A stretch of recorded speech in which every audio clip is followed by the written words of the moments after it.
आदि देवा भोगला लड्डू मेवा भोगला लड्डू मेवा चंदने अक्षते पे चढ़ो चंदने अक्षते पे चढ़ो नारियल सुगाते हमें कौन चढ़ोला मेरा सुगाते हमें कौन चढ़ोला तेरी पूजा लगोंदा तेरो नाम लोंदा। हर एक व्यक्ति जो जाता है अंत में गंगा के पास जाता है, लेकिन आज महाराजा प्रतीक भी गंगा के किनारे हैं और अचानक गंगा माँ स्त्री के रूप में प्रकट होती है। माँ गंगा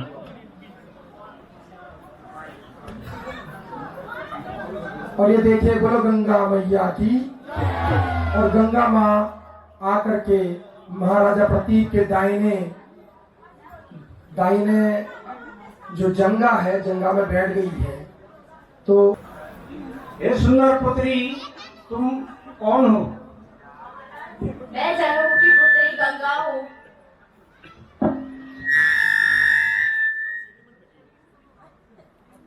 महाराज, मैं आपके सौंदर्य पर मुग्ध हो गई हूँ। कृपा करके मुझे अपनी पत्नी के रूप में स्वीकार कीजिए। हे सुंदरी, तुम मेरी दाहिनी जांग पर बैठी हो। पत्नी तो बामांगी होती है, बहुत सुंदर। दाहिनी जांग पर पुत्री बैठती है, इसलिए तुम मेरी पुत्री के समान हो। मैं तुम्हें नहीं कर सकता हूँ, बहुत सुंदर। किंतु पुत्र वधू के रूप में तुम्हें वरण कर सकता हूँ। बहुत सुंदर। सोच मेरी स्त्री ने 7 पुत्रों को पैदा किया है और 7 पुत्रों को गंगा में बहा दिया है। मेरे सारे कुल का नाश कर दिया है। यदि मैं उसे रोकने का प्रयत्न करूं तो वो मुझे छोड़ के भाग जाएगी। बताओ अब मैं क्या करूं? तो स्वीकार करती हूँ, परंतु मेरी एक शर्त है, आप मेरे किसी भी कार्य में हस्तक्षेप नहीं करेंगे।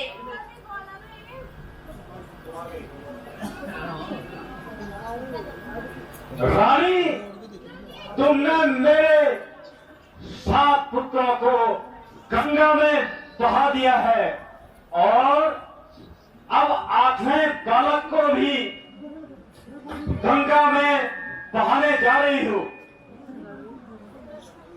तुम मेरा वंश समाप्त करने जा रहे हो। रानी, ये तुम क्या कर रही हो? बस महाराज, मैं अब यहाँ नहीं रहूंगी। महाराज, ये लीजिए आपका 8वां पुत्र, जो बृहस्पति के समान विद्वान, देवराज के समान पराक्रमी और परशुराम के समान अस्त्र विद्या में निपुण होगा। इसे आप भी लीजिए। बहुत सुंदर। और ये आप हमारे हृदय धरे दशरथ महाराज, बहुत सुंदर। मन प्रसन्न हो आपका, कन्या हमको दे। बहुत सुंदर, बहुत सुंदर। ये शर्त मुझे संभव नहीं है।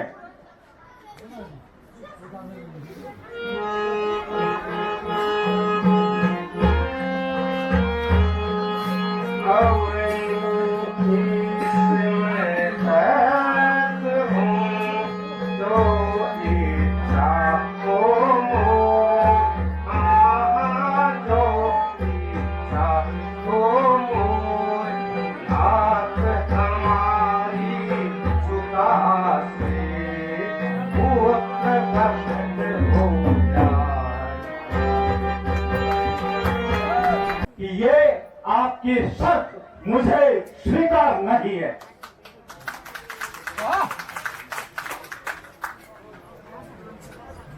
आप उदास क्यों हैं? क्या किसी से कुछ परेशानी है? बेटा, मुझे तुम्हारी ही फिक्र है। कि तुम मेरे एक ही पुत्र हो।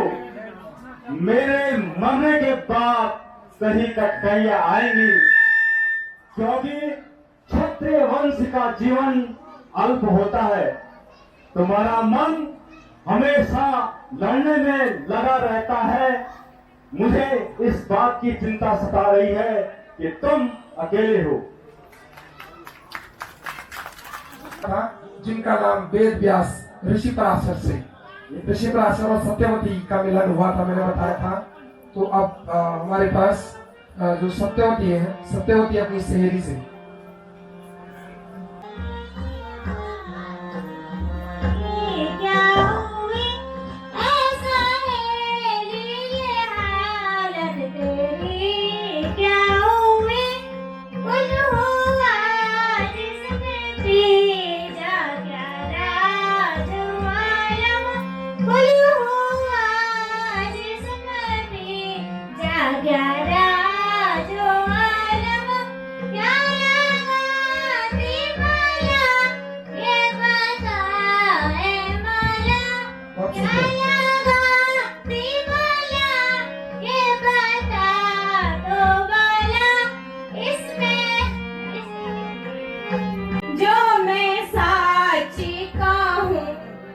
लगे है सदम, जो मैं साची कहूँ तो लगे है सदम।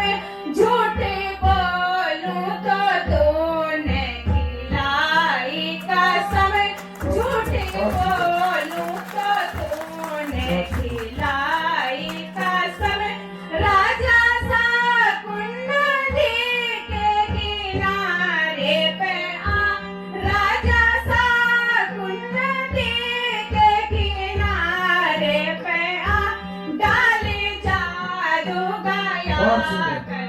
बहुत तालियां। डाले जादू गया करके मुझे वैसी बहुत सुंदर प्यारी बेटियों के लिए सूरत निहारी मैंने जब से प्यार की सूरत निहारी मैंने, तब से बहते हैं आंसू मेरे दम बदम, तब से बहते हैं आंसू मेरे दम बदम। उसने मांगा मुझे तो मैंने की पीता, उसने मांगा मुझे तो मैंने की पीता। हो निराशा गया हाय मेरा सनम, हो निराशा गया हाय मेरा सनम। ये सत्यवती है जिसका पहले का नाम मत्स्यगंधा है और कैथरीन की भूमिका में संतोषी पवार है और सहेली है प्रियंका।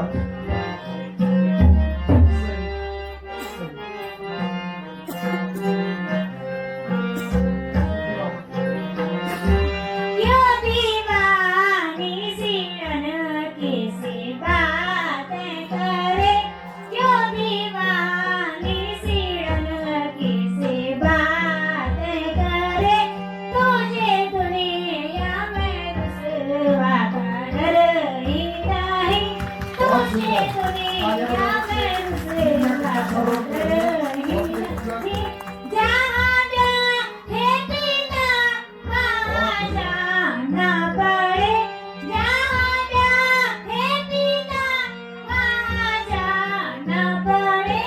इसमें बेटी का चलना उजर ही नहीं, इसमें बेटी का चलना उजर ही नहीं। सहेली सत्यवती को समझाइए क्या पिता है। बाबा का अदा का जहाँ से सखी, ऐसा बाका जहाँ से वहाँ से सखी। कोई देखे सजीला पसर ही नहीं, देखा ऐसा सजीला पसर ही नहीं। नाम मन क्रम भजनी उसी को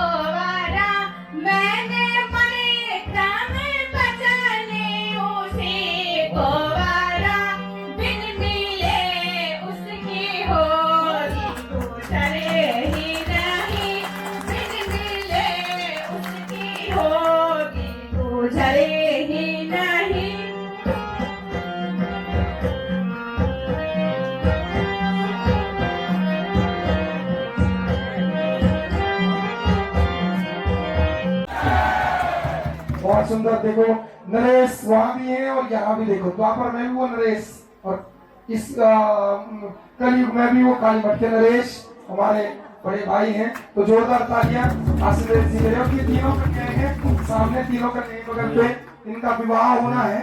उन्होंने आज यहाँ पर स्वयंवर रखा है, लेकिन अचानक वहां पर वो पहुंच जाते हैं देवव्रत। और देवव्रत क्या करते हैं? हे महाराज, हे महाराज, तुमने हमें इस स्वयंवर में क्यों नहीं बुलाया? महाराज मैंने संदेश भेजा। मैंने संदेश भेजा था, हो सकता है आपको नहीं मिला हो। और इस प्रकार से ये क्रोधित हो जाते हैं और युद्ध हो जाता है वहां पर, युद्ध।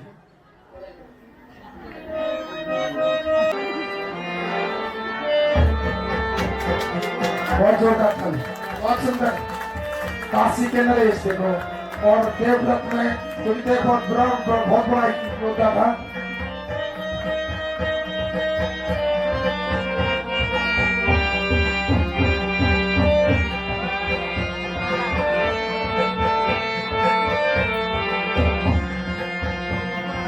इस प्रकार से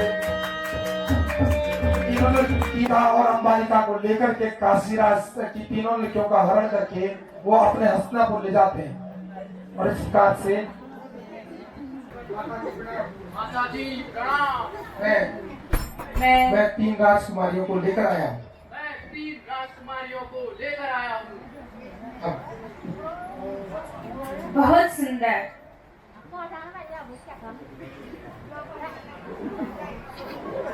मैं चाहता हूँ कि इनका विवाह, मैं चाहता हूँ कि इनका विवाह मेरे भाइयों से किया जाए।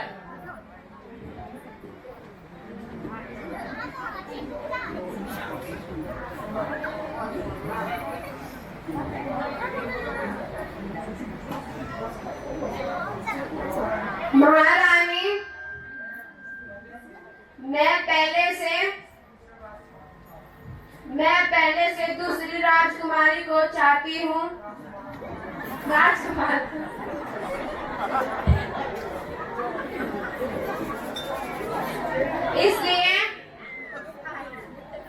इसलिए यहाँ से जाने दिया जाए।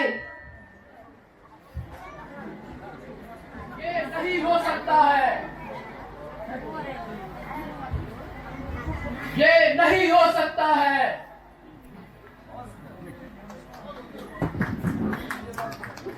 तुम मुझे वर लो, तुम ही मुझे वर लो। ये नहीं हो सकता, मैं नहीं बन सकता।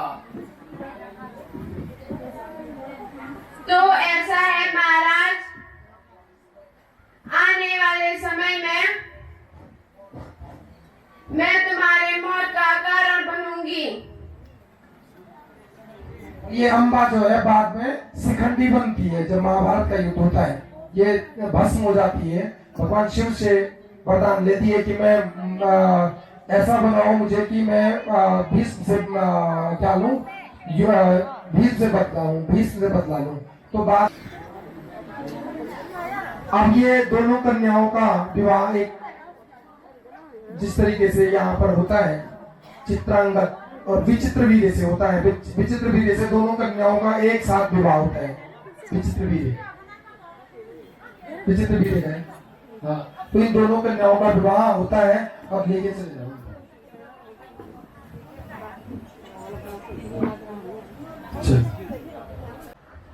माता, मुझे आपने कैसे याद किया? मैं आपकी क्या सहायता करूं? बेटा, मेरे पर मुसीबत टूट पड़ी है।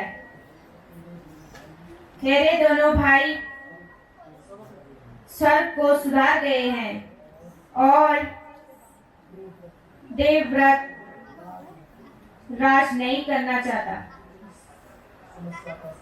तो इस समस्या का समाधान क्या होगा?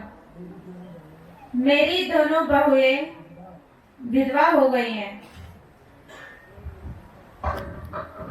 माता, मुझे आपकी आज्ञा मंजूर है। आप दोनों बहुओं को मेरे सामने पेश कीजिए।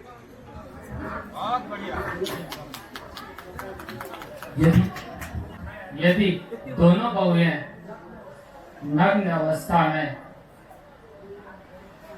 मेरे मंत्रों के असर से आत्मसात करेंगी तो वे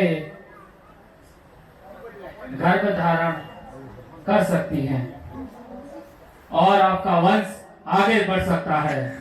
बहुत बढ़िया। व्यास जी ने कहा है कि मैं मंत्रों के द्वारा आपकी जो दोनों विधवा जो बहुएं हैं उनसे पुत्र की प्राप्ति हो सकती है।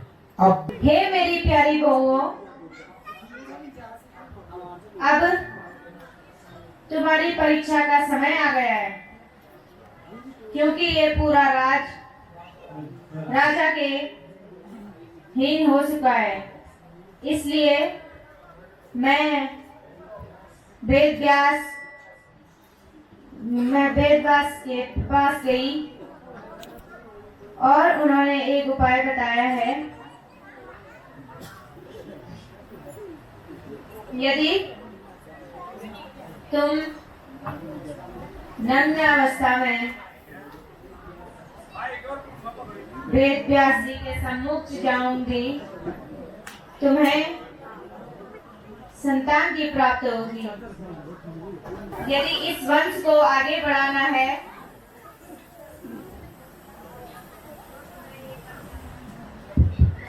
तो तुम्हें ये करना ही होगा। ठीक है माता। आई हो तुम मेरे पास पट्टी बांध के आई हो, इसलिए जो तुम्हारा पुत्र पैदा होगा वह अंधा होगा, परंतु वीर बलवान होगा। बहुत सुंदर, बहुत सुंदर।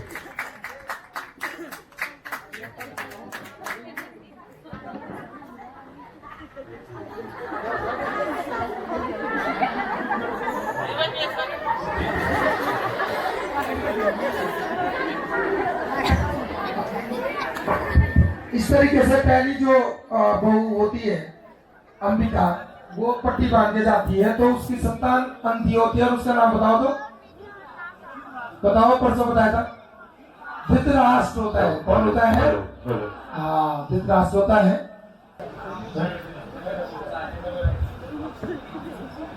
रानी, तुम मेरे पास डरी हुई सी आई हो।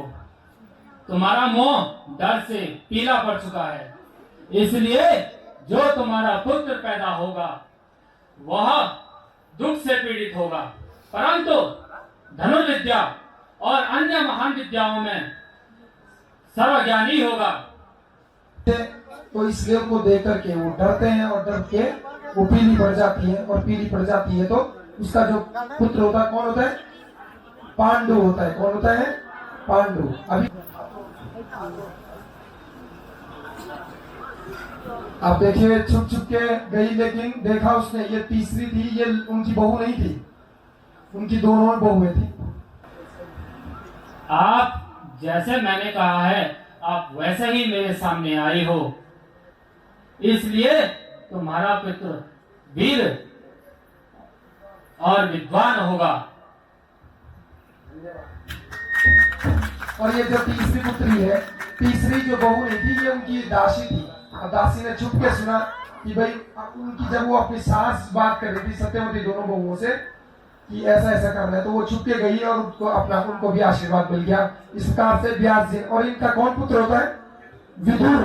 तो याद रखना, आपके कहने के अनुसार आपकी दोनों बहुओं के वीर पुत्र पैदा होंगे, परंतु बड़ी बहू अम्बे मेरे पास आंख बंद करके आई थी, इसलिए उनका पुत्र पैदा होगा वह अंधा होगा, परंतु वीर बलवान होगा।